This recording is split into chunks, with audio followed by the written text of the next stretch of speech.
¿Cuál es el motivo por el que todavía hay muchos en la izquierda que consideran a la Unión Soviética como un modelo a seguir y niegan todos los problemas que tuvo? Yo lo veo muy sencillo, es decir, es gente que ha adoptado la filosofía, los dogmas filosóficos marxistas, y les cuesta mucho trabajo desentenderse de ellos, sobre todo si ya les dedicaron muchos años. Yo conozco gente de 40 años que son comunistas de estos de defender, olvídate de la Unión Soviética, de defender a Kim Jong-un.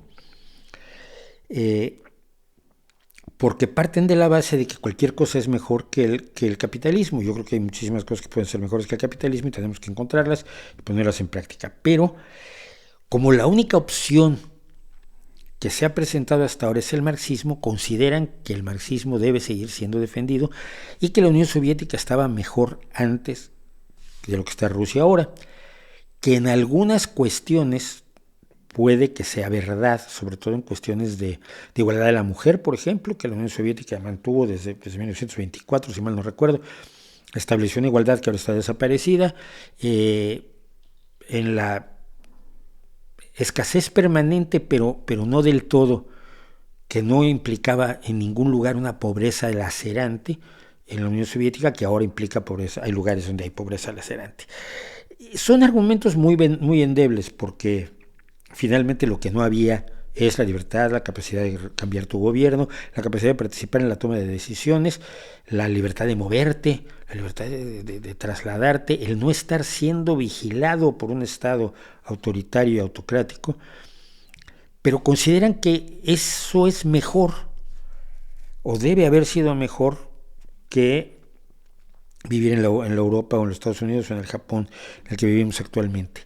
No pueden desprenderse de su ideología. Alguien me dijo el otro día, para la Unión Soviética nunca invadió ningún país. Bueno, pues empecé a hacer la lista. Mira, Hungría en 1956, Checoslovaquia en 1968,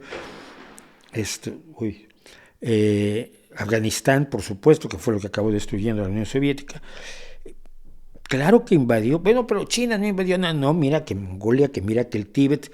Es decir, han borrado en su imaginación todas las barbaridades que han cometido los países, que cometieron los países, las grandes potencias marxistas o relacionadas con el marxismo, para centrarse solamente en las muchísimas atrocidades que han cometido los países que no han sido marxistas. Entonces, igual los que te dicen, la reina invadió muchos países y mató a mucha gente. Entonces, no, mira, tú puedes estar en contra de la monarquía, todo lo que quieras, te puede caer muy mal Isabel II, pero no vale que mientas. No, no invadió ningún país. Al contrario, promovió la independencia de muchos países que se integraron a la Mancomunidad Británica de Naciones. Esa es la ceguera selectiva que por otro lado tienes en el otro lado también. La gente que idolatra a Estados Unidos es incapaz de criticar la intervención en Vietnam, es incapaz de criticar el apoyo a las dictaduras como parte de la Guerra Fría, es incapaz de reconocer el trabajo depredador que hizo el colonialismo económico estadounidense, sobre todo durante el siglo XX. No, Estados Unidos es perfecto, lo hizo por necesidad, lo justifican o te dicen directamente que no ocurrió. Pero subrayan todas las atrocidades que se cometieron en los países presuntamente comunistas. Es una característica humana esencialmente. Cuando irracionalmente te comprometes con algo, no hay nada racional que te pueda hacer cambiar de idea. Muy pocas personas lo hacen, muy pocas personas pro-yanquis delirantes son capaces de llegar a la crítica de los Estados Unidos, y muy pocos marxistas. Todavía hace poco me apareció uno así en Twitter.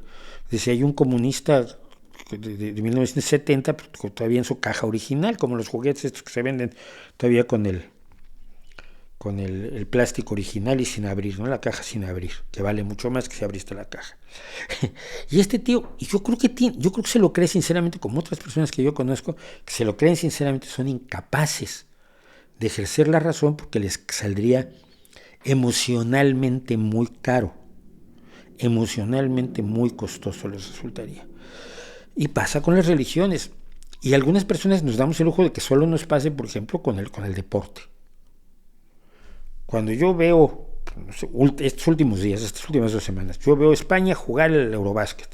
España es el mejor equipo, nunca comete faltas y cuando le cometen falta es una falta falsa y se equivocó el árbitro. Y si vamos perdiendo es porque tenemos mala suerte, porque seguimos siendo los mejores. Es una creencia irracional. Estoy apoyando a España porque soy español como segunda nacionalidad y porque quiero a España y porque me gusta el equipo. Pero es irracional, ok, hasta ahí está bien, tú no tienes que tener las creencias racionales. Me gusta más Bach que Mahler, ¿por qué? Pues porque me gusta más, puedo dar razones, pero finalmente es totalmente subjetivo, es una creencia irracional, creo que Bach es mejor que Mahler. Y tengo amigos mahlerianos que me han insultado, algunos de ellos 50 años ya, porque en los 17 dije que me gustaba más Bach que Mahler. Hasta allí, y mientras uno esté consciente que su posición es irracional, vale, todos lo necesitamos tener ese tipo de pasiones, pero cuando lo aplicas a algo tan grave como es la política, como es la realidad, como es el ejercicio de la administración de los recursos de una colectividad en beneficio de dicha colectividad, pues es muy peligroso, es enormemente peligroso. Finalmente es una creencia irracional asumida más allá de la razón por motivos pasionales. Yo lo he dicho siempre, los comunistas más delirantes que usted haya conocido tienen las mejores intenciones del mundo. No es que quieran poner gulags y quieran tener a la Brent Iberia para que nos asesine a todos en los ratos libres en los que no está violando mujeres, que es lo que hacía la Brent Iberia, el gran último verdugo de Stalin. No, ellos no quieren eso, no quieren poner gulags, no quieren, lo que quieren es realmente salvar al proletariado y llevarlo a un nivel de vida dignísimo. Son muy buenas intenciones, muy desencaminadas por los procedimientos que usan. Y esto está demostrado históricamente, pero no podemos tampoco descalificarlos única y exclusivamente por eso. Es complicado, pero no creo que sea difícil entender por qué la gente sigue creyendo en modelos como el de la Unión Soviética, ¿no?